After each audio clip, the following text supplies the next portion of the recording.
In the heart of Yuba City, California, a group of friends shared a life of quiet routine and simple pleasures. They were young men with intellectual disabilities, living in a supportive environment, holding down jobs, and united by their love for basketball. This is the story of the Yuba County Five: Gary Mathias, Jack Hoot, Ted Weiher, Jack Madruga, and Bill Sterling. On a seemingly ordinary winter night in 1978, they set out for a basketball game. They never returned home. What unfolded next would become one of California's most haunting, bizarre, and utterly inexplicable unsolved mysteries, a tale that still defies logic over 4 decades later. Act 1, A Friends, Lives of Routine and Simple Joys. To understand the sheer strangeness of what happened, we first need to know these men. They ranged in age from 24 to 32. Jack Madruga, at 30, was the oldest and the driver of the group's Green Mercury Montego. He was meticulous, cautious, and devoted to his car. Gary Mathias, 25, was lively but struggled with anxiety and had a particular fear of heights. He was known to become withdrawn and unresponsive under stress. Bill Sterling, 29, was quiet and deeply religious. Ted Weiher, 32, was the gentle giant of the group, known for his kindness and love of sports. And Jack Hoot, 24, was the youngest, outgoing, and always ready for a laugh.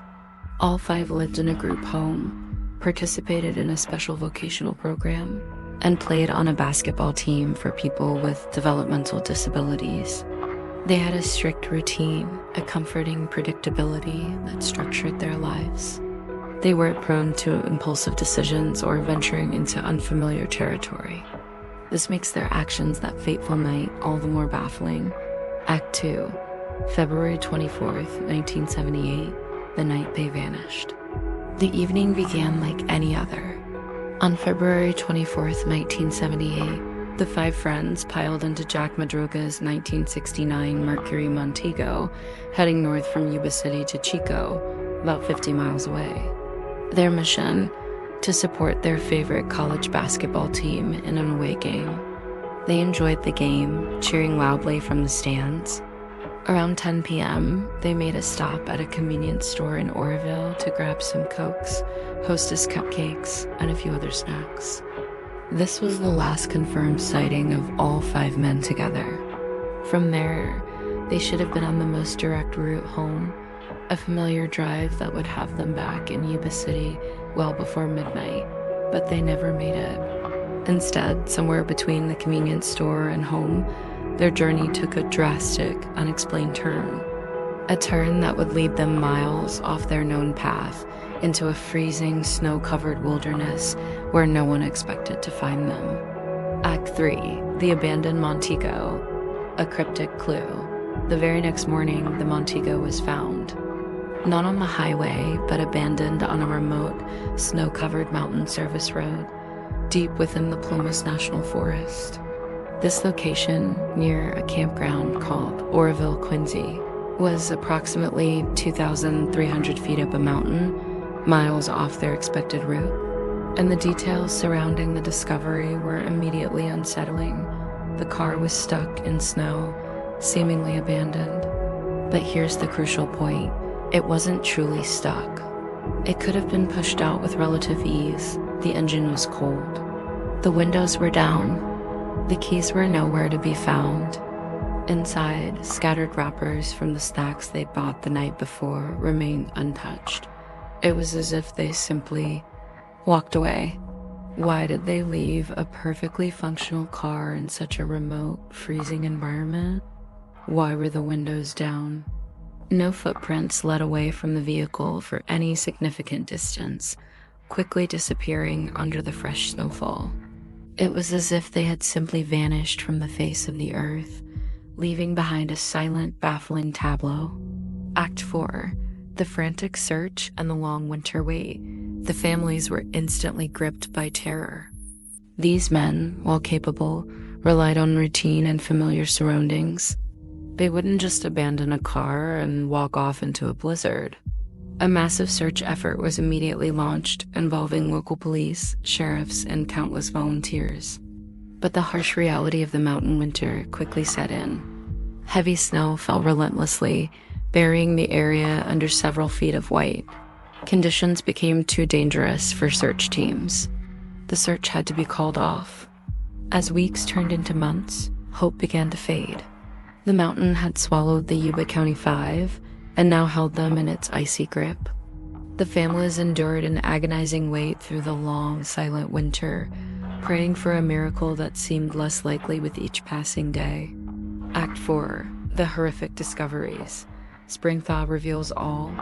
4 months later, in June, as the relentless snows finally began to melt, the grim discoveries began, and they were more perplexing than anyone could have imagined. 4 of the 5 men were found, scattered across the mountainous terrain, miles from their abandoned car, in incredibly unsettling circumstances. The first 2 bodies were found by a group of motorcyclists, Jack Madruga and Bill Sterling. They were discovered near a small, unused ranger trailer about 19 miles from the abandoned car. Their bodies were partially decomposed, having succumbed to hypothermia. Nothing immediately explained their incredible distance from the vehicle or why they were so far into the wilderness. Just a few days later, the most baffling discovery occurred. Ted Weiher's body was found, not outside, but inside that same ranger trailer, specifically in a small, enclosed shed attached to it. He was carefully wrapped in 8 sheets. His wallet, watch, and ring were neatly placed on a table beside him. But here is the chilling part. There was an abundance of food inside that trailer, enough to sustain all 5 men for weeks, including sea rations and emergency rations. Yet, Ted had lost a significant amount of weight, and the coroner estimated he had likely starved to death. Why didn't he eat? Why was he neatly tucked away? And most incredibly, forensic analysis suggested Ted had been alive for an estimated 8 to 13 weeks after the initial disappearance. Someone was alive in that trailer for months. But why did they not consume the available food? Why didn't they attempt to light the propane heater or signal for help? Days later, the skeletal remains of Gary Mathias were found 11 miles from the abandoned car and far from the trailer in an even more remote and treacherous area. His cause of death was undetermined, but he had lost his shoes, which were found nearby. He was wearing mismatched pants, suggesting they might not have been his own. Act 5. The baffling questions and lingering mystery. What happened? One man, Jack Hoot, was never found. His fate remains a complete, agonizing mystery to his family. But the questions surrounding the 4 who were found are even more perplexing. Every piece of evidence seems to contradict a simple explanation. Why did they abandon their car?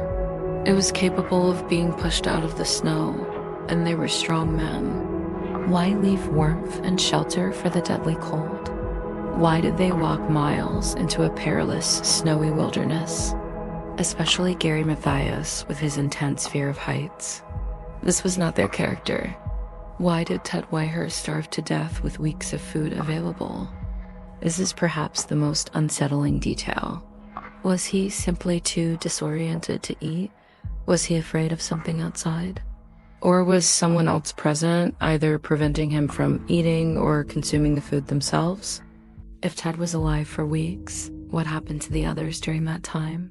Did they split up? If so, why? And how did they manage to get so far apart?